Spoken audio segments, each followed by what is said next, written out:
Everybody, Dennis Prager here for the Fireside Chat, number 158. That's a lot. I'm very happy about it. It brings me joy how many people enjoy this, but enjoy isn't really a fully satisfactory word because that's not the only thing I want you to do. I do want you to enjoy it, but I want it to touch your life. That's the whole point of, frankly, everything I do, everything PragerU does. So anyway, welcome to the Fireside Chat, my weekly, completely spontaneous, open my heart and my mind to your heart and your mind. That is Otto, of course, not that. He is Otto. That was so rude. It wasn't rude. Okay, it wasn't rude. But I immediately changed it. I mean, that was, I realized that. That is Otto. Otto is very special because Otto brings to our home pure relaxation. It is hard to look at Otto and think the world is in trouble. That's my take. And when he snores, which he occasionally does while I do the Fireside Chat, it is a particularly relaxing sound effect. Anyway, welcome indeed, my home to yours. Today's topic that I begin with, what I do is I always open with some thoughts and then I take your questions. So today's topic is about as important as it gets, and it is courage. So a word about courage. And I think you might have heard me say this, but I hardly assume everybody remembers everything they hear from anyone. That's why good ideas have to be repeated almost on a daily basis. Anyway, there are many wonderful human traits, right? Kindness, honesty, integrity, loyalty, selflessness, a lot of wonderful human traits, a lot of awful human traits. But among the wonderful human traits, they are all dependent upon one, and that's the rarest, unfortunately, and to a certain extent, that is the reason that the world is in trouble, and that is courage. Courage is the rarest of the good traits in human beings, and it is the one upon which all the others are dependent, because without courage, kindness and integrity and all these other wonderful things don't amount to much, because the world demands courage on every plane in life. In your personal life, it demands courage to do the right things. I mean, I'll give you a completely simple one. It takes courage, at least in the world today, for young people to get married, right? I'm going to commit to somebody theoretically for the rest of my life. Why do I need such commitment? I'm doing fine alone, which is what people think, but it's usually not the case. And it takes courage to have children. What am I going to mess with my easy life and have a child and who knows what will be with a child, which is true, by the way, who knows? I was just talking to my trainer, as it happens, and she has a friend who is a massage therapist, and somehow she came up in conversation, and she mentioned that this woman, whom I know a bit, not well, has two children, one of whom has a congenital disease, which will constrict his life, the length of his life, and which already has had its effects on the child physically, and not as much, but somewhat mentally as well. It's just bad luck. If the woman didn't have children, she would not have such a difficult situation in her life. Having a child is a risky thing. You don't know how they'll develop. You don't know whom they'll marry if they marry. You don't know if they'll become addicted. You don't know anything. Everything takes courage. And we have raised a non-courageous generation. Parents have so hovered over their children, the famous helicopter parent concept, allowing the child almost no risk of getting physically hurt. I mean, I could name things to you that if you're, I would say, under 40 even, let alone under 30, you may never have seen, maybe never heard of. You ever hear of monkey bars? When I was a kid, kids all played in monkey bars, but hey, you could fall. You could break a limb. So there were no more monkey bars. When I was a kid, whoever had a swimming pool had a diving board. At least in California, diving boards at swimming pools were banned, 20 years ago, because, some people got hurt diving off a diving board. They don't play dodgeball in many schools anymore. I don't know, what was the reason on dodgeballs? Because it hurts it can't be because it's an injury. It has to be because it hurts some people's feelings. But it takes courage to live through hurt feelings. We have lived in an anti-courage society. It's been engineered to knock courage out of you. And if it's true in the physical realm, it's even truer in the moral realm. And in speaking out, the whole cancel culture is based on the belief that people can be intimidated into silence. You speak, you will be defriended. You will be dropped off my Facebook page. You will be mob attacked on the internet. So people don't speak out. I have a friend who's a member of I'll just say, I won't even go further than a member of a symphony orchestra. He's a phenomenal musician. And he is conservative in his outlook. And his fellow orchestra members don't know that. He has simply kept silent, so they all think that he agrees with those in the orchestra who are woke. And something has happened during this lockdown period, and he has simply decided, I can't live like this. And he has come out on his Facebook page and Instagram or whatever else, and simply asserted what his views on life are. When the orchestra gets back to playing, will he be in any way ostracized? He might be. And, he will play whatever the orchestra plays with all his heart and all his immense ability. And if his colleagues refuse to invite him for a beer afterwards, then that's the price he will pay. I got a letter because of my own conducting. As many of you know, I'm a part-time conductor. I'm very involved in music. It's not my field at all. I'm not a professional. I don't claim to be, but I do conduct. I conducted at the Disney Concert Hall on a number of occasions. And so when there was a very big controversy over my conducting the Santa Monica Symphony Orchestra, because Santa Monica, California is quite on the left, and I'm a well-known conservative. And so 7 members of the 70 in the orchestra would not even play because a conservative was conducting. I was raising funds for them.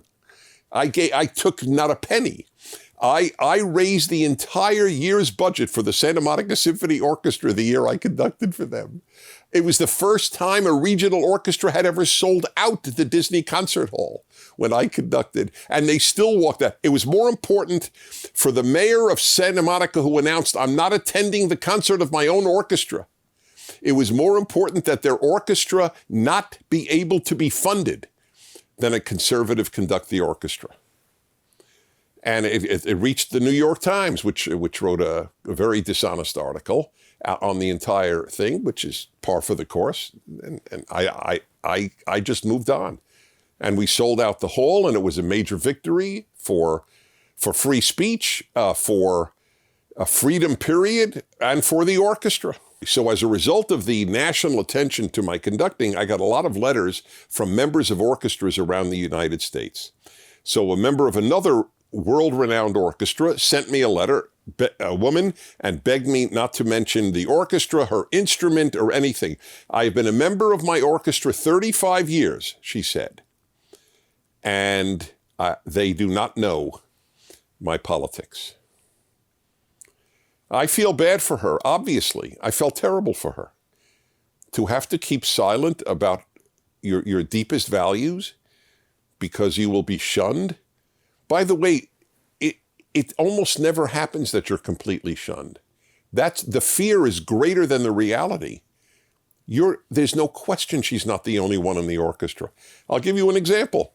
When I spoke in San Jose, California, south of San Francisco, a couple of years ago, some members of the San Francisco Symphony Orchestra, here I am giving you the name, knew that I was coming to their area. Can we have dinner with you? And I'm a little kid. I mean, these are my heroes. To meet members of an orchestra was great for me. We could talk music, one of my top 3 loves in life. And I had a great time, and I become quite close to at least one of them.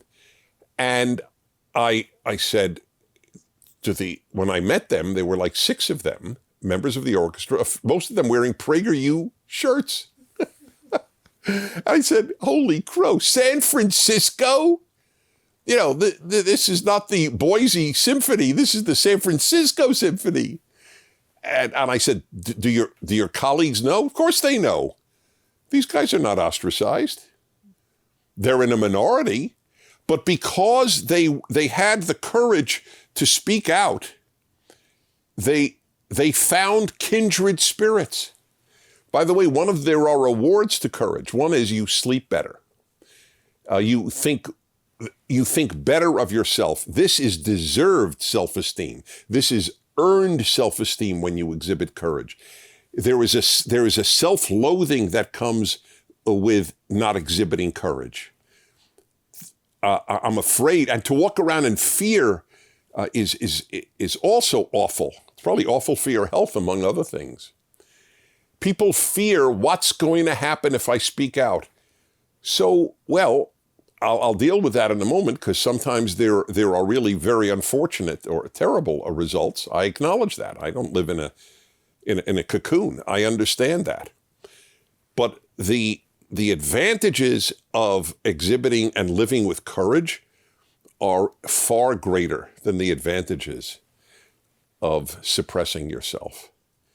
And the sooner in life you learn that, the happier and better a human being you will be.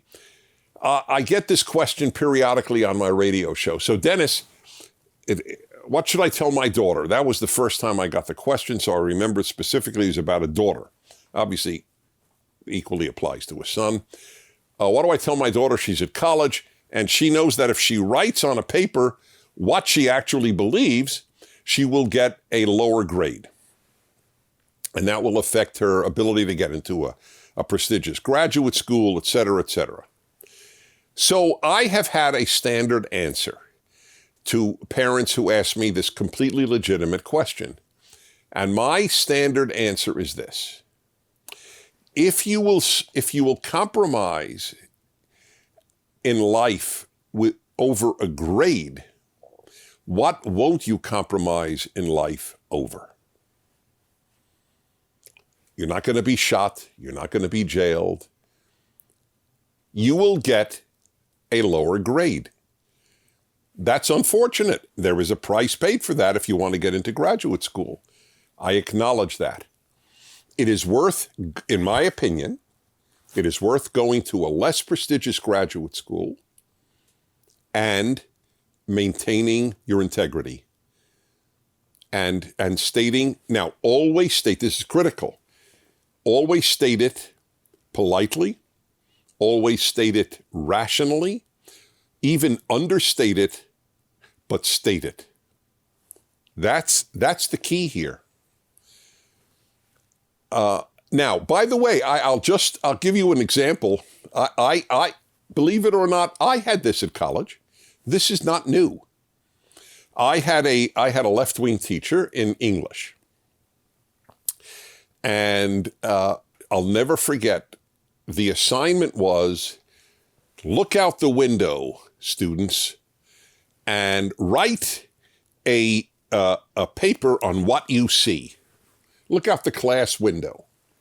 So what was at the class window? This was Brooklyn College, New York City. When you looked out the window, you saw apartment buildings. You did not see a gorgeous campus like at, University of California at Santa Cruz. You saw just a big apartment building.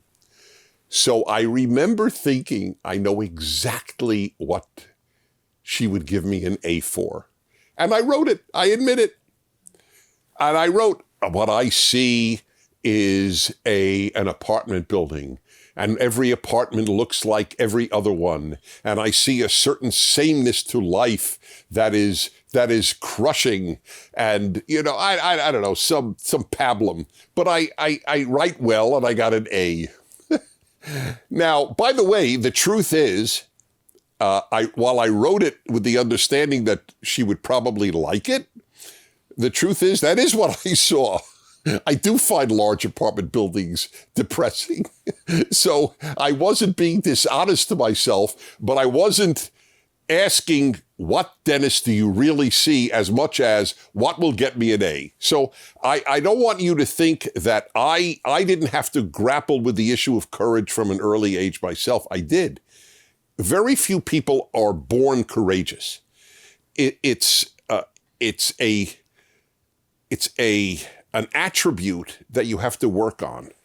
So I have a whole speech. It's available at the Prager store. That's what it's called.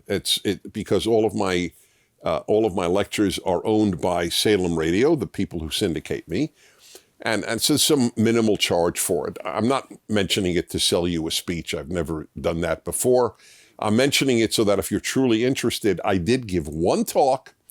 I worked very hard on it. How to be courageous. And you know what? The first thing that you have to do to become courageous, it's going to sound so simple when I say it. You have to want to be courageous.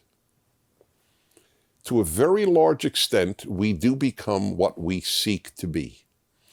If you seek to be a good person and you work on your character, you will become a good person, or at least a better person.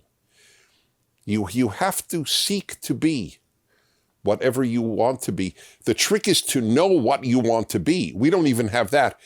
If I were to ask 1,000 college students, what do you want to be? I can't imagine 3 would answer courageous.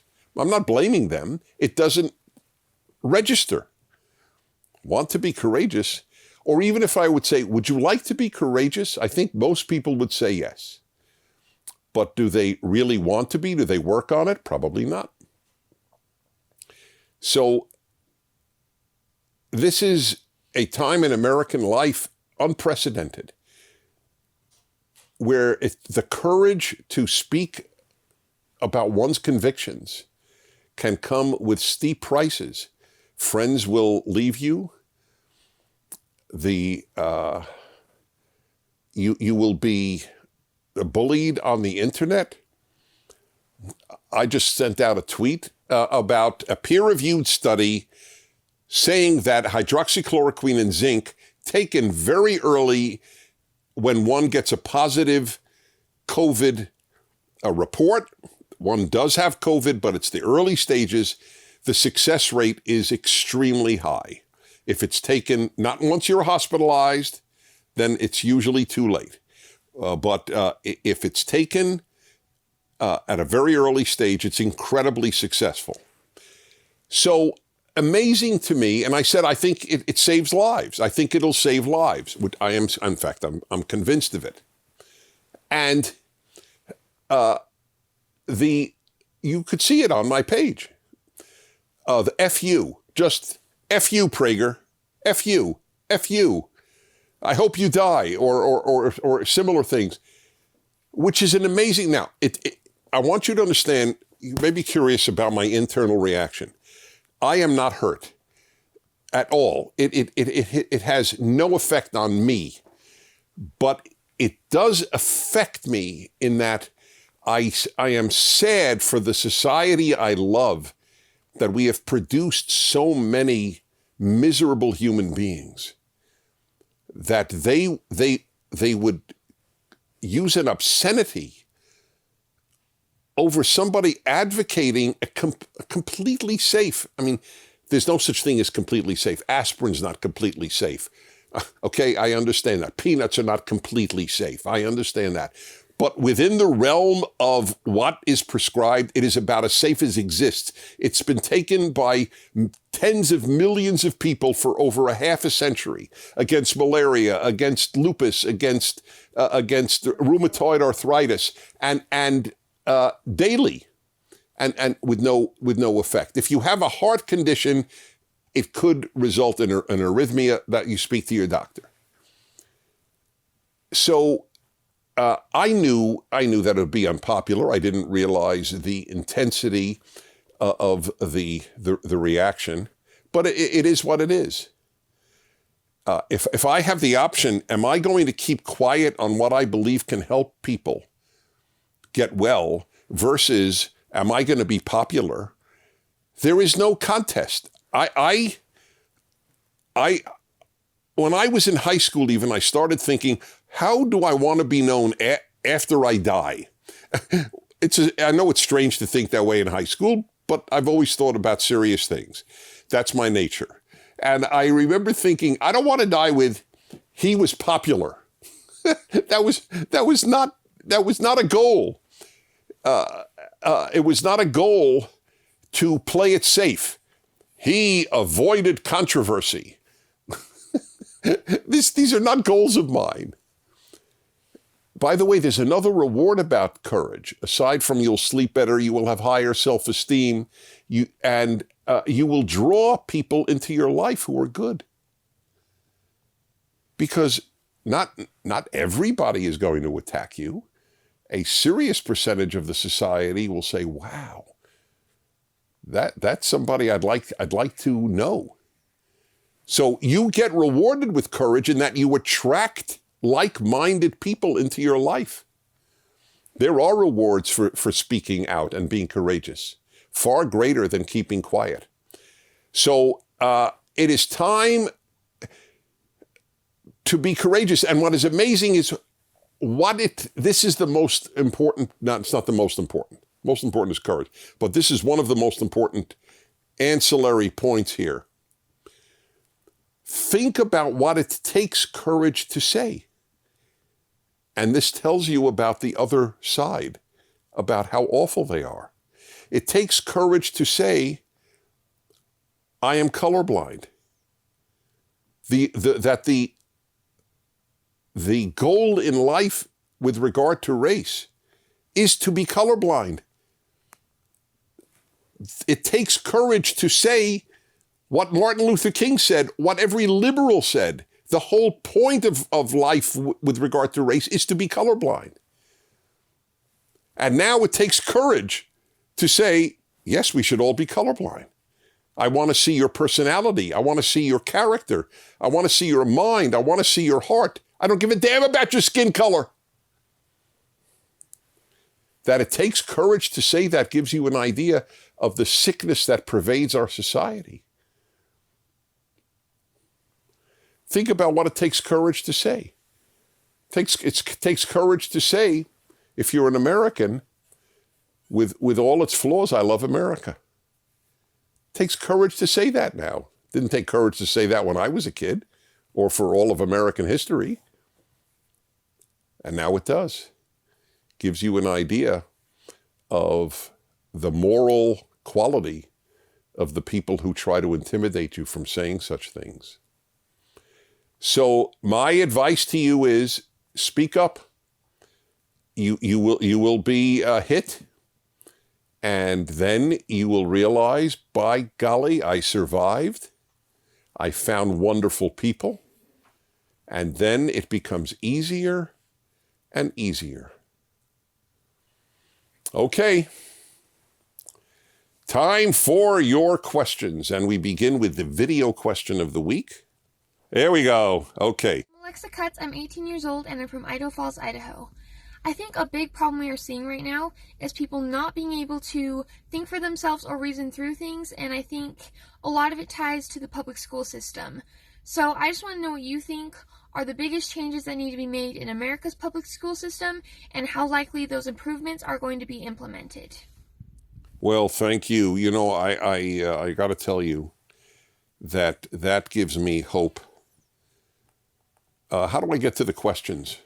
Here you to the further questions. But I want you to know you give me hope. In fact, enough people like you in Idaho, and I'm tempted to move. The schools do not teach reason any longer.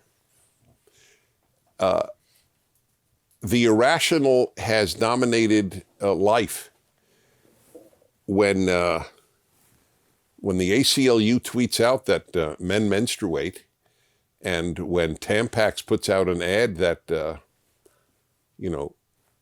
it's not necessarily a woman if somebody menstruates, so tampons are for everybody, that's irrational. It's completely irrational. We have gotten rid of reason for the sake of what we call social justice. And social justice is its own issue. We should pursue justice. Social justice is obviously not the same as justice, or people would not have used the word social. It's not justice to have biological men compete against biological women in girls' races in high school. That's not just. It's not fair to those biological women who just can't win, and they don't. In Connecticut, almost every record in track is owned by a biological man who identifies as a woman. I'm not attacking their identifying as women. I'm attacking the idea that they are allowed to race against biological women. That's just not fair. It's obvious. Everybody knows it's not fair. But you are asked to suppress reason for the sake of a given social justice value. Reason is not enough in life to guarantee goodness, which is what I care about. But it's necessary but not sufficient. We need oxygen, but you can't live on oxygen alone. But you can't live without oxygen. Reason is oxygen. So the schools are not teaching that. I have given up on most schools. Read my column this week on what happened when a school outside of Toledo, Ohio, showed or just simply offered the students the option of watching a conservative video from PragerU, anyone they wanted. And the pandemonium, as it were, that it caused, because they don't even want, the left doesn't want 5 minutes of conservative thought to be allowed in a school, because deep down they know that 5 minutes of conservative thought will undo a year of left-wing indoctrination. That's the irony. They're scared of 5 minutes, and they should be. It doesn't take much to undo left-wing thought, because it's not thought, it's felt. So I tell parents it's a very risky thing to send your child to an American school today, and I can't tell you how sad I am about that. But unless you could find a school that still believes in excellence and reason and teaches truth, not left-wing ideas. I don't mind, by the way, if kids are subjected to right-wing and left-wing ideas that are labeled as such. I think it's great. I don't have any problem with that. But I do have a problem with presenting left-wing ideas as if they are true, and there is no other competing idea that is legitimate. Schools are a problem. As I have said to parents for a long time, sending your child to college is playing Russian roulette with their values. I now hold that true for high school and elementary school, where kids who are 5 years old are In many schools, they're no longer called boys and girls. They're just called students because we don't, quote, want to impose a gender identity on them. I think that that's a form of child abuse, not to call them boys and girls. That's what they are. They're boys and girls. By the way, the irony is, I don't know who was excluded. Even the transgender think they're a boy or a girl. So who's excluded?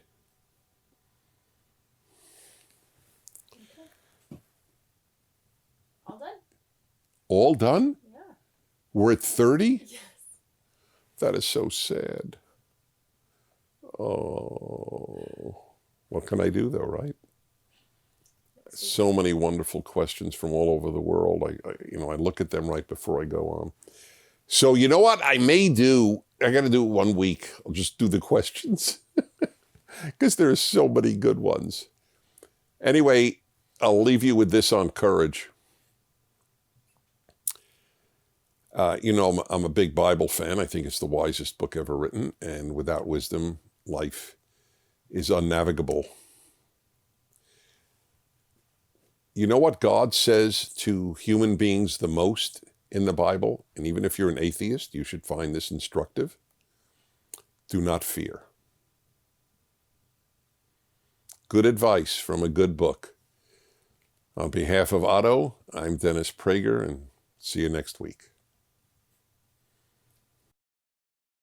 Thank you for watching this video. To help keep PragerU videos free, please consider making a tax-deductible donation.